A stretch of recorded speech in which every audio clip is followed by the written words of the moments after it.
Bonjour à tous et bienvenue dans ce cours de chimie de Terminal S qui porte sur les transformations en chimie organique. Alors, au menu de ce cours, nous allons voir dans un premier temps un classement des transformations en différentes catégories. Et puis, nous allons essayer d'interpréter ce qui se passe au niveau microscopique au cours de ces transformations. Avant de commencer ce cours, regardons une réaction chimique, ici la synthèse de l'aspirine, qui va nous permettre de définir ce qu'est un produit d'intérêt et un réactif d'intérêt. Alors le produit d'intérêt, eh bien, c'est tout simplement le produit que l'on veut fabriquer, que l'on veut synthétiser. Et le réactif d'intérêt, c'est celui qui va avoir la structure la plus proche du produit d'intérêt. Donc c'est sur cette molécule-là qu'il va y avoir des transformations. Voyons maintenant un premier classement des transformations en différentes catégories. Alors, voici un alcane qui peut se transformer de deux façons différentes. Alors, cet alcane, il possède une chaîne carbonée que l'on va faire apparaître en rouge. Et dans la première modification, la première transformation, on peut constater que la chaîne a été modifiée. En effet, vous voyez que cette chaîne carbonée, elle a été coupée en deux. Eh bien, ce type de transformation, nous les appellerons donc modification de chaîne. Dans la deuxième transformation, on voit la chaîne carbonée n'a pas été modifiée. Par contre, on voit apparaître un groupe hydroxyle qui vient se fixer sur la chaîne carbonée. Donc ce type de transformation, nous les appellerons donc modification du groupe caractéristique. Alors voyons d'autres types de transformations. Prenons cette réaction chimique. Que s'est-il passé au cours de cette réaction? Eh bien, deux molécules se sont associées pour en former une seule. Alors en effet, vous voyez que les deux atomes d'hydrogène de la molécule de l'hydrogène sont venus se fixer sur la première molécule. Ce type de réaction sera appelé réaction d'addition.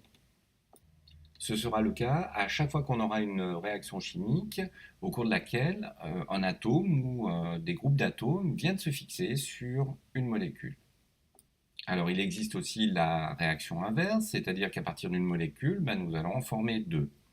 Effectivement, au cours de cette réaction, vous voyez que le groupe OH et le groupe H sont éliminés de la molécule. Ce type de réaction sera appelé donc réaction d'élimination. Une réaction d'élimination a donc lieu lorsqu'un atome ou un groupe d'atomes est enlevé d'une molécule. Dernier type de transformation, c'est lorsqu'un atome ou un groupe d'atomes a été remplacé par un autre atome ou un autre groupe d'atomes. C'est le cas ici lors de cette transformation. Vous voyez que le groupe OH a été remplacé par le groupe Cl. Ce type de transformation est appelé une réaction de substitution. Voici donc trois catégories de transformation en chimie organique, les réactions d'addition, d'élimination et de substitution. Voici quatre réactions chimiques et à vous de trouver s'il s'agit d'une réaction d'addition, d'élimination ou de substitution. Si vous voulez du temps, vous pouvez faire pause. Alors, voici la correction. Pour la première réaction, vous voyez qu'à partir de deux molécules, nous n'en formons plus qu'une. Il s'agit donc ici d'une réaction d'addition. Pour la deuxième réaction, vous pouvez voir que le Br sur la première molécule a été remplacé par un OH. Il s'agit donc d'une réaction de substitution. Troisième réaction, à partir d'une seule molécule, nous en formons deux. Il s'agit donc d'une réaction d'élimination. Pour la quatrième réaction, nous pouvons, dans un premier temps, repérer le réactif d'intérêt et le produit d'intérêt. Et on peut voir que sur ce réactif d'intérêt, le H et le Cl ont disparu et on ne les retrouve plus dans le produit d'intérêt. Il s'agit donc ici d'une réaction d'élimination. Alors, commençons maintenant l'interprétation microscopique avec cette première réaction qui est une réaction d'addition entre l'éthanal et le chlorure d'hydrogène. Alors nous allons colorer en rouge l'oxygène et en vert le Cl pour bien voir ce qui va se passer au cours de cette transformation. Donc vous voyez que l'atome de chlore va venir se fixer sur l'atome de carbone et l'atome d'hydrogène du chlorure d'hydrogène va venir se fixer sur l'atome d'oxygène. Alors voyons cela avec les formules semi-développées. Donc notre molécule d'éthanol, le chlorure d'hydrogène. Eh bien, qu'est-ce qui va se passer? Nous allons avoir la rupture de deux liaisons et la formation de deux autres liaisons entre le chlore et le carbone et l'hydrogène et l'oxygène. On pourrait se poser la question, eh bien, pourquoi est-ce que ce n'est pas l'inverse qui se passe? C'est-à-dire que pourquoi est-ce que ce n'est pas le chlore qui vient se fixer sur l'atome d'hydrogène et l'hydrogène sur l'atome de carbone? Puisque, a priori, ça devrait être possible. Eh bien, pour répondre à cette question, il va falloir revenir à des choses que nous avons vues l'année dernière, en première S, et ce qu'on appelle l'électronégativité des atomes. Alors, voici deux molécules, la molécule de dihydrogène et la molécule de chlorure d'hydrogène. Alors, nous allons regarder comment sont répartis les électrons qui constituent la liaison covalente entre ces deux atomes. Eh bien, pour la molécule de dihydrogène, eh bien, on peut constater que les électrons sont répartis de façon équitable. Effectivement, a priori, il n'y a aucune raison qu'un atome d'hydrogène attire plus à lui les électrons que l'autre atome d'hydrogène. Par contre, pour la molécule de chlorure d'hydrogène, on peut constater que les électrons seront beaucoup plus présents sur l'atome de chlore que sur l'atome d'hydrogène.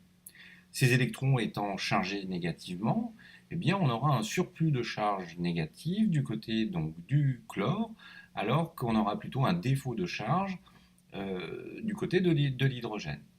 Alors ce défaut et cet excès d'électrons sur les atomes, on va les faire apparaître par des delta plus et des delta moins, c'est-à-dire delta plus une charge partielle positive sur l'atome d'hydrogène et delta moins une charge partielle négative sur l'atome de chlore.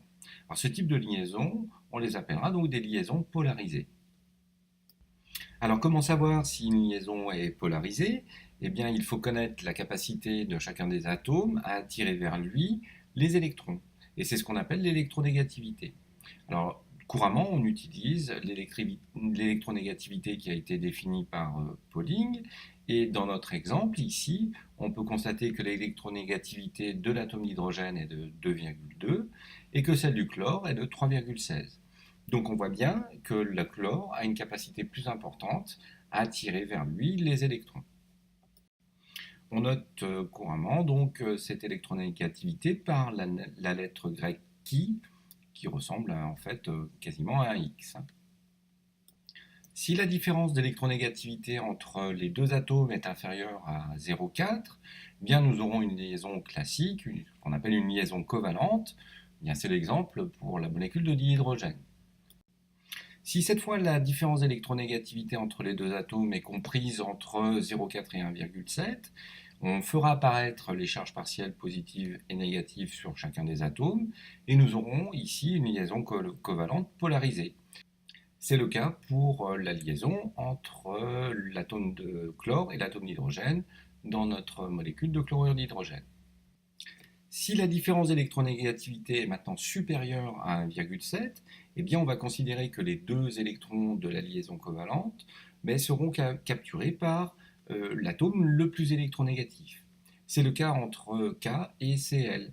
Cl a récupéré les deux électrons de la liaison covalente, donc il sera chargé négativement, et le potassium aura un défaut d'électrons, donc il sera chargé positivement. Ce type de liaison, c'est ce qu'on appelle les liaisons ioniques. Alors effectivement, si on regarde l'électronégativité du potassium, qui est de 0,82, celle du chlore de 3,16, on voit bien que la différence d'électronégativité est bien supérieure à 1,7. Alors regardons maintenant ce qu'il en est pour notre molécule d'éthanol. Et bien pour cela, il nous faut donc l'électronégativité de l'hydrogène, on a déjà 2,2, l'électronégativité du carbone qui est de 2,55, et l'électronégativité de l'oxygène de 3,44. Alors on voit bien que entre les atomes de carbone et l'hydrogène, la différence d'électronégativité est trop faible pour avoir des liaisons polarisées. Par contre, entre l'atome de carbone et l'atome d'hydrogène, nous avons une différence qui est importante, et donc on va voir apparaître donc, des charges partielles négatives sur l'atome d'oxygène et des charges partielles positives sur l'atome de carbone. Revenons maintenant sur l'exemple que l'on a pris tout à l'heure entre l'éthanal et le chlorure d'hydrogène. Et bien maintenant, on va pouvoir noter les charges partielles positives et négatives sur chacune de ces molécules. Donc on peut bien comprendre maintenant que effectivement c'est bien le chlore qui est chargé négativement qui va venir se fixer sur l'atome de carbone qui est chargé positivement et non l'inverse. Et donc on voit bien ici que c'est l'atome de chlore qui va former une liaison avec l'atome de carbone et l'atome d'hydrogène qui va former une liaison avec l'atome d'oxygène. Pour pouvoir expliquer la formation et la rupture des liaisons au cours de la réaction chimique, eh bien nous allons représenter en fait le déplacement des électrons au cours de cette réaction. Alors pour cela, nous allons utiliser une flèche courbe pour représenter ce déplacement. L'atome de chlore qui possède une charge partielle négative est attiré par l'atome de carbone qui possède une charge partielle positive. Eh bien, ce sont donc les deux électrons qui constituent la liaison entre le chlore et l'hydrogène qui vont former la nouvelle liaison entre l'atome de carbone et l'atome de chlore. L'atome de carbone possédant maintenant 5 liaisons, il ne respecte plus la règle de l'octet. On va donc avoir la rupture d'une liaison, et c'est la liaison entre l'atome, une des liaisons entre l'atome de carbone et l'atome d'oxygène qui va se rompre, et ces deux électrons vont participer à la formation d'une nouvelle liaison entre l'atome d'oxygène et l'atome d'hydrogène. Donc pour représenter les mécanismes réactionnels au cours d'une réaction chimique, eh bien, on va utiliser une flèche courbe pour montrer le déplacement des électrons au cours de cette réaction. Alors cette flèche courbe, elle va toujours du site donneur d'électrons vers le site accepteur d'électrons. Alors voyons quels sont les différents sites donneurs d'électrons. Eh bien, on aura dans un premier temps les atomes qui portent des doublets non liants. C'est le cas par exemple de l'oxygène. Nous pourrons trouver aussi des atomes qui portent une charge négative, qu'elle soit partielle ou non. Donc ce sera le cas par exemple de l'UF- ou Cl qui porte une charge partielle delta-. Et puis c'est aussi le cas de liaisons multiples, par exemple la double liaison carbone-oxygène. Pour ce qui est des sites accepteurs d'électrons, eh bien, ce seront tous les atomes qui seront porteurs d'une charge positive, qu'elle soit partielle ou non. Donc le cas par exemple de K+, ou du carbone qui possède une charge partielle positive. Alors voyons maintenant quelques exemples et nous allons voir ce qui se passe au cours de cette réaction. Alors pour cela, nous avons besoin effectivement de l'électronégativité de chacun des atomes. Et on peut constater que l'électronégativité du brome est supérieure à l'électronégativité de l'atome de carbone. On va donc avoir une charge partielle négative au niveau du brome et une charge partielle positive au niveau de l'atome de carbone. Pour H-, il est intéressant de le faire apparaître en formule de Lewis, ce qui nous fait apparaître donc les doublets non liants. Et on peut constater qu'effectivement, l'atome d'oxygène est bien un site donneur d'électrons, puisqu'il possède plusieurs doublets non liants. Eh bien, on a un dédoublé non liant de l'atome d'oxygène qui va venir se fixer sur l'atome de carbone qui porte, lui, une charge partielle positive, et qui est donc un site accepteur d'électrons. L'atome de carbone ayant maintenant 5 liaisons, il ne respecte plus la règle de l'octet. On aura donc la rupture d'une des liaisons. Et c'est l'atome de brome qui est très électronégatif qui va récupérer donc ces électrons. Et on va donc avoir la formation de l'ion Br-. Alors voyons maintenant ce qu'il va se passer au cours de ce deuxième exemple. Alors la molécule de chlorure d'hydrogène, on la connaît déjà, on l'a utilisée précédemment. Alors on va la noter sous forme de Lewis, qui est plus facile. Et avec les différentes électronégativités, on va pouvoir voir apparaître un delta- sur le Cl et un delta+ sur l'atome d'hydrogène. On peut donc ainsi identifier un site donneur d'électrons qui est le Cl et un site accepteur d'électrons qui est H. Par contre, sur la première molécule, eh bien, on ne voit pas apparaître clairement de site accepteur d'électrons. Par contre, on a un site donneur d'électrons potentiels qui est la double liaison carbone-carbone. On a donc une des liaisons de la double liaison qui va se rompre et qui va venir former une liaison avec l'atome d'hydrogène. Mais l'atome d'hydrogène ne respectant plus la règle du duet, eh bien, sa liaison entre l'atome de chlore et l'atome d'hydrogène va se rompre et c'est l'atome de chlore qui va récupérer le doublet d'électrons. On va donc obtenir quelque chose comme ceci avec un ion chlorure, puisque l'atome de chlore a récupéré les deux électrons de la liaison chlore-hydrogène, et puis un atome de carbone dans la première molécule qui a perdu en fait un électron, puisque les deux électrons de la liaison, de la double liaison, ont servi à former la liaison entre le carbone et l'hydrogène. Alors ce carbone qui possède une charge positive, c'est ce qu'on appellera un carbocation. Alors tout ça n'est pas stable puisque nous avons d'un côté quelque chose de négatif, de l'autre côté quelque chose de positif. Eh bien nous avons un doublet non liant de l'ion chlorure qui va venir former une liaison avec l'atome de carbone. Et donc voici le résultat de la molécule que l'on va obtenir au cours de cette réaction. Nous venons de réaliser ce que l'on appelle le mécanisme réactionnel de ces deux réactions. Voilà, le cours se termine. Au revoir et à bientôt.